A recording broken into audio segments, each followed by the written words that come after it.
Ay, magandang hapon. Mga alas 4 na, lagpas alas 4 na. Nandito tayo sa gubat. May dala akong sako. Munguha tayo ng anay ngayon. Kailangan ko ng 2 bahayan ng anay para magkasya sa isang kainan dun sa palaisdaan natin. Ano, ang laki nito oh. Ito, oh. May nakita ko dito oh. Wow. Sus. Grabe. Sana maraming laman to ah. Kadakua guys. Ayan.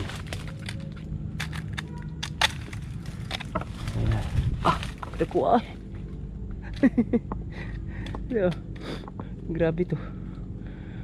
Pero ito para pakain lang. Isang kainan lang to. Kukulangin pa to. Grabe to guys oh. Oh. Kadakua oh. So yun, kukunin natin to para pakain natin sa ating mga isda doon. Pero bukas ha, sa susunod na araw natin pagkain. Wala naman.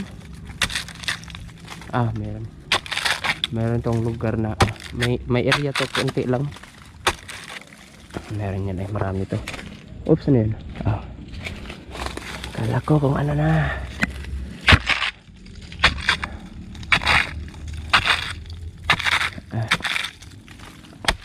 Ay, ayun. Ang dami. Marami na sa gitna. Yan, gitna. Ayos to. Ayos yan. Pagka ganito. Hindi ko muna papalitan ang pagkain nila. Ganito na lang muna.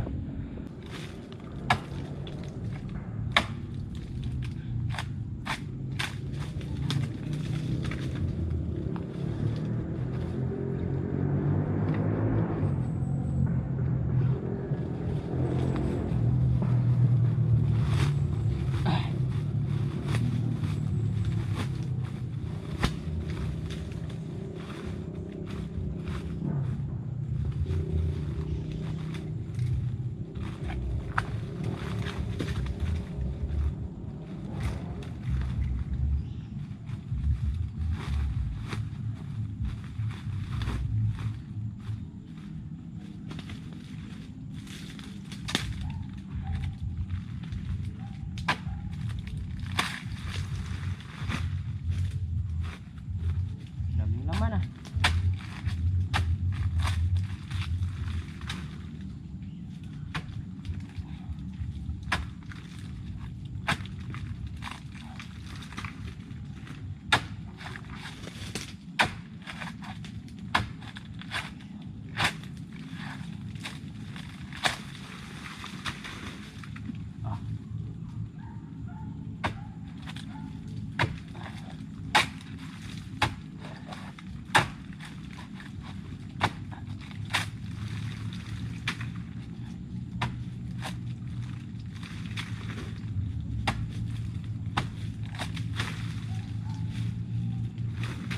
Kala ko guys, konti lang.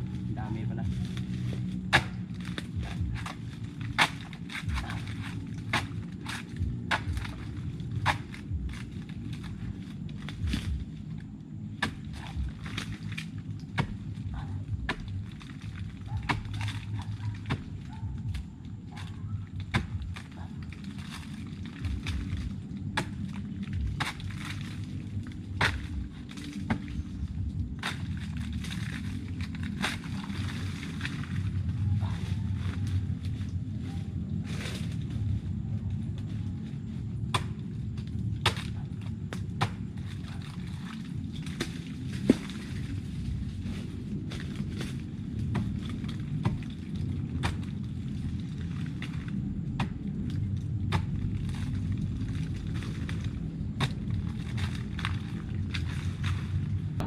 Ganyan karami ang laman niya oh. Ito na nakuha ko. Dami niya na guys ha. Off muna natin tong camera natin. Dahil kailangan ko magmadali nito. Pasensya na sa camera natin ha. Hindi to masyadong klaro pagkahapon. Dahil sa temperature. Dami na tira oh. Nandito na yung pinakamarami. Ito din yung pinakamatibay. pinakaluma nilang nagawang bahay. Hayaan natin yan para makapagparami at saka makunan pa natin sa susunod ng mga taon. Yun. Hanap pa tayo ng iba. Meron pa dito, oh. Bang, maraming laman to. Maliit lang pero maraming laman to. Try natin. Subukan natin.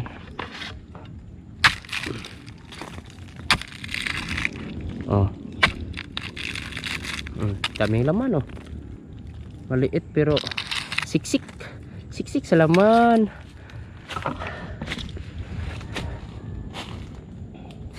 Ito lang siguro, off cam tayo. May naninag akong isa na malaki. Kukunin din natin yan. Ito, off cam muna tayo. Grabe ito, puno ang sako nito guys. Oh. Wow, kumpara mo ang sako. Oh. Ah, isang buong anay. Isang buong sakong anay.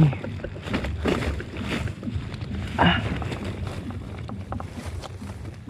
Ito guys, oh. Isang buong sakong anay para sa isang kainan lang. Ito guys, oh. Isang buong sakong anay, ano. Kalahati na, tapos ito ang laki pa. Oh. Power effect. Isang buong sakong anay. Kunot. Ito. Tanggalin ko to. Tapos ilagay dito. Sa susunod na araw, ito yung pagkain natin. Isang kainan lang to siguro. Yan. Subukan ko muna tong tanggalin. Nasa gitna to eh, kaya susubukan kong hablutin kung kaya. Pagkakaya, buong makukuha to.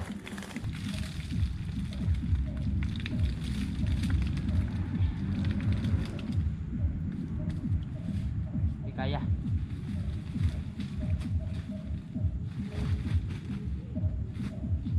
Kaya ang style dandahan. Sa Bisaya anam-anam lang.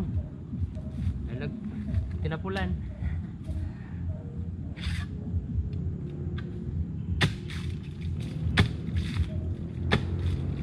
Daming laman. Kahi ah. Asbuang.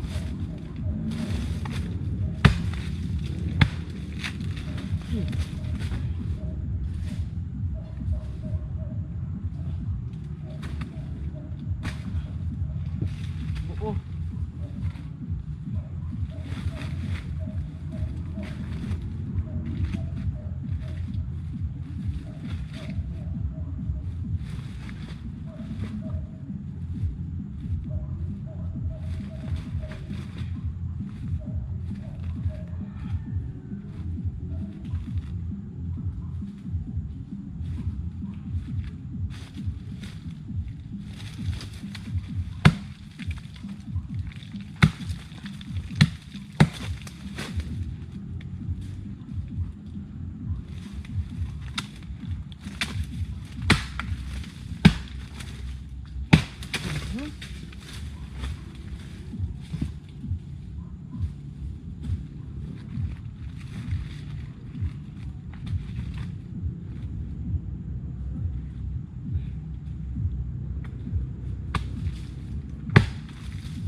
Grabe laman.